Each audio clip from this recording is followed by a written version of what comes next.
What's up, Thumpers? Welcome to a very special episode of Hyper Heroes. We're doing things a little different, as you have noticed, but we're going to be talking about something that a lot of people have asked us to discuss, and it is the news that Sam Raimi is currently in talks to direct Doctor Strange 2. Now, I want to preface this by saying that this is not 100% confirmed. Variety has said that he's in talks, which basically means that Marvel and Sam Raimi are having discussions about the potentiality of the director directing this movie, taking this over from Scott Derrickson, but is not 100% solidified yet. Regardless of the fact that the director himself, Scott Derrickson, has said that Sam Raimi would be a great choice for this, it's still not 100% confirmed, but we all know that Sam Raimi has had a huge impact on the world of superheroes, particularly Marvel, 2002 Spider-Man, and 2004's Spider-Man 2. He's also had a very big, extensive history in the world of horror, Drag Me to Hell, Evil Dead, both in cinematic form in its trilogy and with the reboot of the television series. And on top of that, he's also done things like the Poltergeist reboot TV show. Now, a lot of people might talk about the fact that he hasn't really directed anything in a long time. The last two movies he did was Drag Me to Hell and Oz the Great and Powerful. But he has had his hand dipped into a lot of different projects as a producer. So I think there's a lot of potential that even though we're shifting directors to have the passing of the torch be from one style of horror director to another style could lead to a lot of very interesting and exciting things in Doctor Strange in the Multiverse of Madness. So let's get into the conversation and see what everybody else thinks. All right, so that's the breakdown about Sam Raimi joining Doctor Strange 2. Very interesting development. What are your guys' thoughts on this? I would love to know how you guys feel about this. I think I agree with the internet when I saw a lot of the internet come to Sam Raimi's defense by saying, hey, he's a really good director. Yeah. If you're citing the couple of movies that he's made that are bad movies, everybody kind of famously knows those are very meddled with. Those are very studio, He didn't want to do Venom. He didn't give a shit. He wanted to do Sandman and Vulture and Spider-Man 3.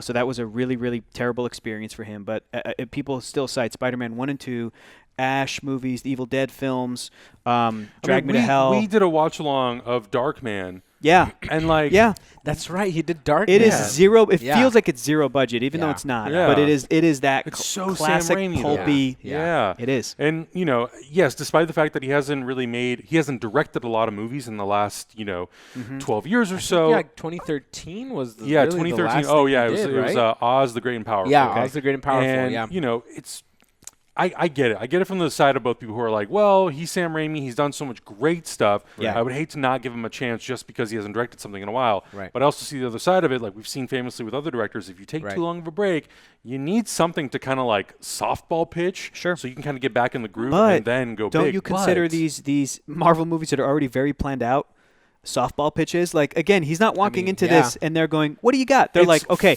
Scarlet Witch is going to be in this. There needs to be this sequence. Not only that, it's fully supported by like the producers, Kevin Feige, whoever the case may be. This is as soft as you can get if you're a taking a little bit of a sabbatical director like Sam Raimi. Yeah. I love Sam Raimi. So I'm a big fan of horror movies. And I think a horror movie that really affected, not necessarily affected me, but that I really enjoyed, that is not taken so seriously as far as movies goes, is Drag Me to Hell. Yeah. Have you guys seen Drag Me to Hell? I enjoyed that movie. I did not enjoy that movie. It's scary as shit sometimes. Yeah, it is. But then they get to that goat scene at the end. Yeah. And I'm just like, what is going on here? It's just kind of silly, and it kind of breaks you out of that really scariness that was presented at first.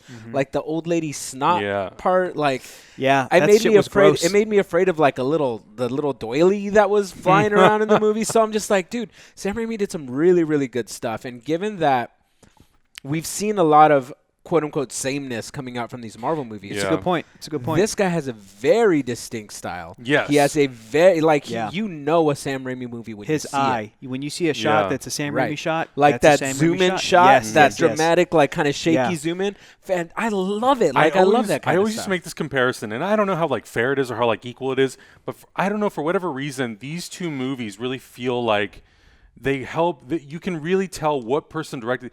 Batman 89. Yeah. And Spider-Man 2002. Yeah. It's so Tim Burton. It's so Sam Raimi. Yes. Yeah.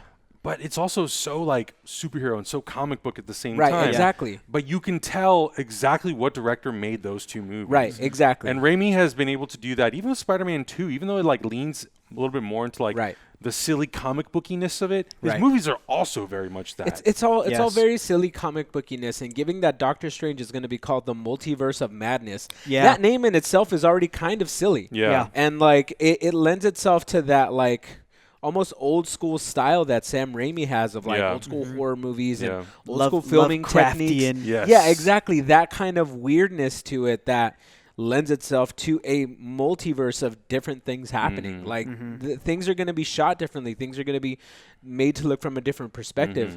And looking at it through Sam Raimi's eye might be the best way to do something like that. Like I'm in full support of directors like this coming into a multi-billionaire machine kind of thing. Because it kind of like you can't like Marvel-fy. Well, that's a bad word to use. You can't like iron over Sam Raimi's style. That's you're gonna Iron Man. No. like that's the same thing, isn't it? Well, I guess. I mean, you Iron Man over. Yeah, exactly. And I think that when you do and you try, you get shit like Spider-Man 3. And it feels very stamp out his It feels very like disingenuine. Like imagine if Disney came through and just steamrolled Sam Raimi's style. They're like, no, we don't necessarily want you to do that. It's like, no, let the man do what he wants to do. I can't imagine. I'm a big fan of Marvel Studios, and I know that they've had differences with directors in the past. Yes. But to me, Marvel has been just like maintaining like a certain level of quality and certain just like story stuff. Continuity. But to me, I see the Ant-Man movies, and I'm like, that's what's his name? Peyton Reed. Peyton Reed. That's a Peyton Reed film. I see the Guardians movies. I'm like, that's James Gunn. Right. Ryan Coogler's all over Black Panther. Right. Taika's all over. That one scene in Ant-Man where he's flying through like the computers and stuff. I'm like, that's Edgar Wright. Yeah, that's Edgar Wright's touch in that movie, even though he didn't get to finish this movie. But like, especially the past couple movies, the Russos knocking it out of the park with the Avengers 1-2 punch. Right. Especially the last couple Marvel movies, I feel like Marvel has taken that note, learned that lesson from Phase 2, and into Phase 3. They're like, okay, we want to let the directors stretch and do their thing while still being like, hey. This is where we want the character to start. This is where we want the character to end. These are the boundaries. You know, here's what you can do. Here's what you can't do. Yeah. So we got to talk about the elephant in the room. Yes. Multiverse. Everybody's been saying, does this mean there's a possibility that Spider-Man from the Sam Raimi movies, Tobey Maguire, or some reference to that universe, that franchise of 3 movies could pop up in this multiverse? Would Sony be down to clown? Oh, man. Would Tobey Maguire be down to clown? If it's Sam Raimi being like, calling him up like, Toby, guess what? Kevin Feige. Strange. Kevin Feige, you know what I mean? Like, so if they pull a, what's his name? Who's playing Peter Parker right now? Tom Holland. Tom Holland. If they pull Tom Holland, and Tom Holland and Raimi's crying over the phone, calling Tobey Maguire, drunk and calling him, be like, make it happen, bro. Yeah. Maybe it might happen, but I don't think it'll be a pivotal moment. No, to me, it's strictly cameo. Right, it'll be like he drops out of a portal. He's like, hey, he's here. Maybe mask ripped. Guardians 2, when they're jumping through things and they see that planet with like 2 Thanos type aliens, or you keep jumping and then there's the Watchers with Stan Lee. It's that. It's a moment like that. It's a moment like that, and that I would be okay with. But having the movie hinge on that character, the third lead is Tobey Maguire as Spider-Man, older Spider-Man. Sorry, man. Those movies are great and all, but what if he was in his room with like beer gut eating a pizza slice? Oh, no, that would okay. So see. That would be Marvel Studios throwing down to the animators of Sony. Be like, okay, I see you. We see you. I see you. We see you. Paying homage. I see you. He's just like, in his sweats maybe, or maybe he's in the middle, like they suck him out of the into the multiverse in the middle of the Green Goblin fight, or what's that fight where he had his like mask ripped? Green Goblin. Yeah, the Green Goblin fight, right after the explosion. So they just suck him out of the multiverse in that point, and he pops in. He's like, where am I? And then they just suck him back in. I mean, there's definitely that part of me that wants to nah, it'll never happen. Why would they do it? And blah, blah, blah. But then they put J.K. Simmons in Far From Home. Exactly. As J. Jonah Jameson. Exactly. And I'm like, okay, anything is possible. Some of the behind-the-scenes stuff that I've heard about, like Kevin Feige and the people at Marvel doing, I agree with, and some I disagree with. The J.K. Simmons one, for years, I adamantly was like, don't do that. Don't bring him back. It's just going to invite comparison. But then when they did, and he was bald, and it's like a different J Jonah, Jonah, but it's still Jonah. And the way they used him at the end of that movie for that cliffhanger ending, I was like, that was actually really, really great. Yeah. The conversations I've heard where they had conversations with Patrick Stewart to bring him back, that I disagree with. Right. That I'm like, actually, Kevin, we all love him, but like that's a bad call. Let's move on. Let's move on. Let's get another actor to play Charles Xavier. Yeah. Let's do something. I trust Marvel Studios. Right. This is just like how I wanted.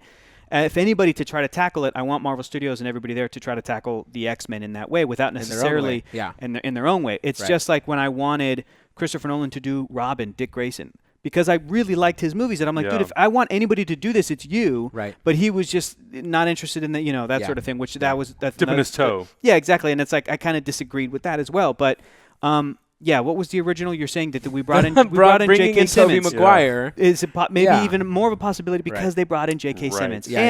With them having Tom Holland, I feel like Feige and everybody at Marvel would know this would just be Cameo City. This is not. We're not going to do our version of Spider-Verse. Right. This is a Doctor Strange movie.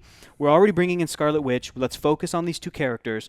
Maybe a new female love interest or character because Rachel McAdams is not coming back. Right. Which I'm like, I don't disagree with that. I think story-wise it kind of makes sense. Yeah. So Clea is going to be the character, the white-haired woman who's in the comics and becomes Doctor Strange's wife. Like, I hope that they cast her, the version of this character.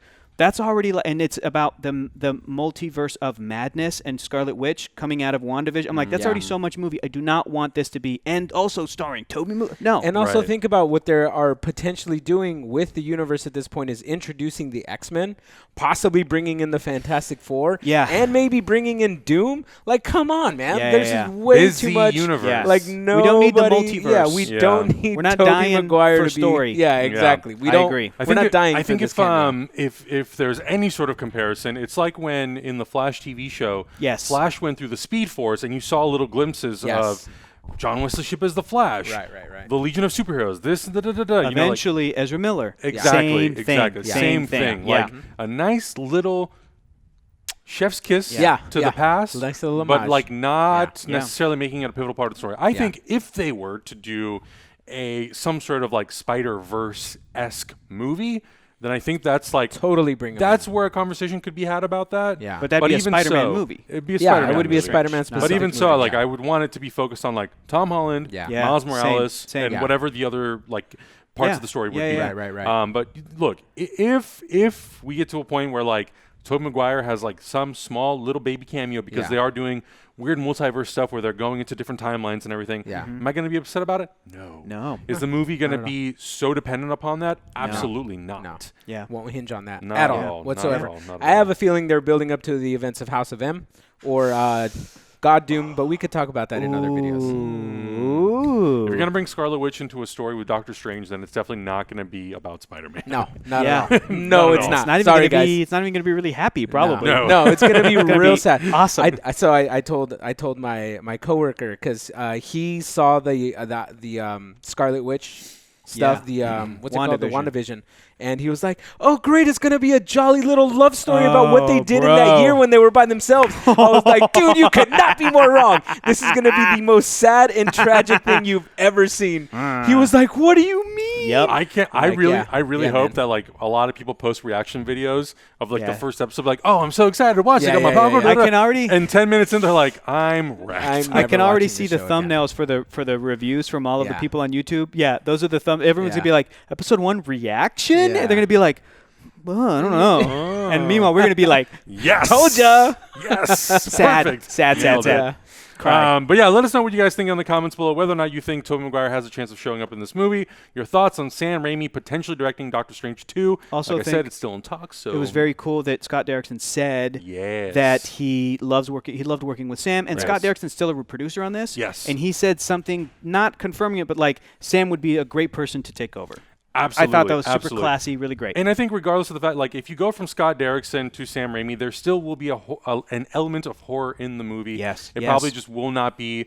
I really think Scott Derrickson wanted to lean hard into horror. He wanted to do the exorcism of Scarlet Witch. Pretty much. That would be amazing. Pretty much. But I think let's do that. I think probably somewhere in wherever the meetings kind of like broke apart, it was like, this is maybe too much. And it's like, well, if a director has a vision, he really wants to execute that vision, then You then have to decide, does this service the story in the greater universe, or is this really for one person to get what they want? Right. It's always a tough call. Like with Edgar Wright, everybody was really upset about that. But we got the Peyton Reed Ant-Man movies. I like it. And I really like them. So I can't complain too much. But let us know in the comments below how you feel about this news, and we'll catch you guys in the next video. Bye. Told ya.